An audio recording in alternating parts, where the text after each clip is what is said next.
మన గార్డెన్లో మనము ఒక 2 మొక్కలు నాటింటే పసుపు కొమ్మలు వచ్చాయి కదండి. పీకిన తర్వాత వీటిని మనం టర్మరిక్ పౌడర్గా పసుపు పౌడర్ లాగా ఎలా కన్వర్ట్ చేస్తారో మీకు ఈ షార్ట్ వీడియో ద్వారా చెప్తాను.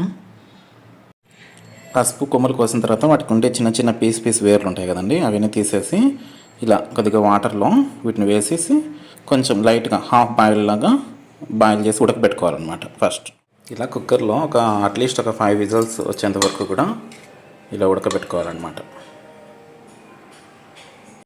అలా ఉడకబెట్టిన పసుపు కొమ్మలన్నింటినీ కూడా ఇట్లా చిన్న చిన్న ముక్కలుగా కట్ చేసుకోవాలన్నమాట.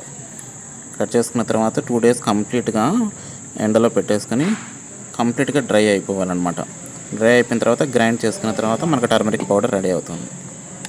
ఇవి కంప్లీట్గా డ్రై అయ్యాక ఆ పౌడర్ చేసిన తర్వాత మీకు చూపిస్తాను.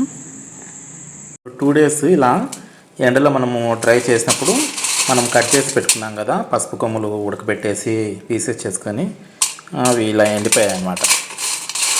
ఇప్పుడు ఇవి పౌడర్ లాగా మనము గ్రైండ్ చేసి పెట్టుకోవాలన్నమాట. పౌడర్ చేశాక మీకు చూపిస్తాను.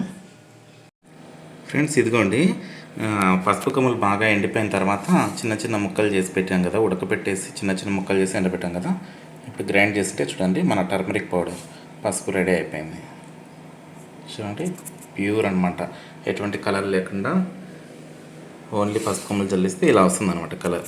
ఇది మనం షాప్లో నుంచి తెచ్చినది చూడండి, అసలు చాలా ఘాటుగా ఉందన్నమాట. ఈ ఒరిజినల్ అయితే షాప్ నుంచి తెచ్చినది చూడండి, కలర్ ఎక్కువ ఉంటుంది, కంప్లీట్ ఎల్లో కలర్. ఇది యాక్చువల్గా ఇంత ఎల్లో కలర్ ఉండదు, కొంచెం ఘాటు ఉంటుంది అనమాట. ఒరిజినల్ కొంచెం కారంగా టేస్ట్ వస్తుంది అనమాట, కొంచెం కారం టేస్ట్ అనేది కనిపిస్తుంది. ఇది ఫ్రెండ్స్ ఈ వీడియో కనుక మీకు నచ్చినట్లయితే లైక్ చేయండి, షేర్ చేయండి, సబ్స్క్రైబ్ చేయండి. Thanks for watching.